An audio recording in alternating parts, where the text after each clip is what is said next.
ভাৰতৰ ক্ষুদ্ৰতম ৰাজ্য কি? ভাৰতৰ ক্ষুদ্ৰতম ৰাজ্য কি? উত্তৰ গোৱা হল ভাৰতৰ ক্ষুদ্ৰতম ৰাজ্য। মনত ৰাখিব ৩৭০২ বৰ্গ কিলোমিটাৰ। গোৱা হল ভাৰতৰ ক্ষুদ্ৰতম ৰাজ্য। ভাৰতৰ ক্ষুদ্ৰতম কেন্দ্ৰীয় শাসিত প্ৰদেশ কি? ভাৰতৰ ক্ষুদ্ৰতম কেন্দ্ৰীয় শাসিত প্ৰদেশ কি?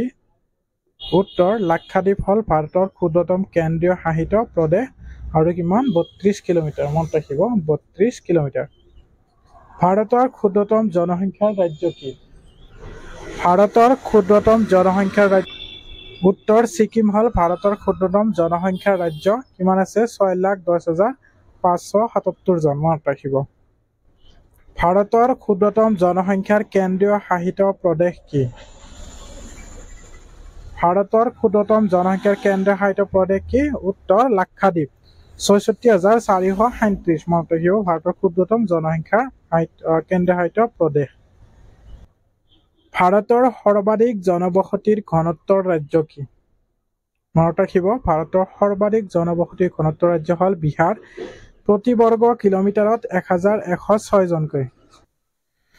এটা শ্বেয়াৰ কৰি দিব ভিডিঅ'টো আৰু পেজটো যদি ফ'ল' কৰা নাই অনুগ্ৰহ কৰি ফ'ল' কৰি ল'ব। ভাৰতৰ সৰ্বাধিক জনবসতিৰ ঘনত্বৰ কেন্দ্ৰীয় শাসিত অঞ্চল কি? উত্তৰ চণ্ডীগড়। প্ৰতি বৰ্গ কিলোমিটাৰত ৯,২৫৮ জন। মনত ৰাখিব ভাৰতৰ সৰ্বাধিক জনবসতিৰ ঘনত্বৰ কেন্দ্ৰীয় শাসিত অঞ্চল। ভাৰতৰ সৰ্বনিম্ন জনবসতিৰ ঘনত্বৰ ৰাজ্য কি?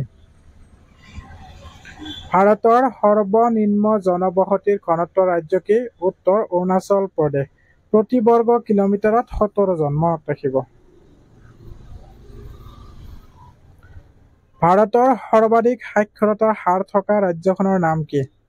বহুত ইম্পৰ্টেণ্ট হয়, মনত ৰাখিব আহে পৰীক্ষাত। ভাৰতৰ সৰ্বাধিক সাক্ষৰতাৰ হাৰ থকা ৰাজ্যখনৰ নাম হ'ল কেৰালা 94.00% ৰাজ্য। লাক্ষাদ্বীপ 91.85% কেন্দ্ৰীয় শাসিত অঞ্চল। মনত ৰাখিব কেতিয়াবা সুধিব পাৰে।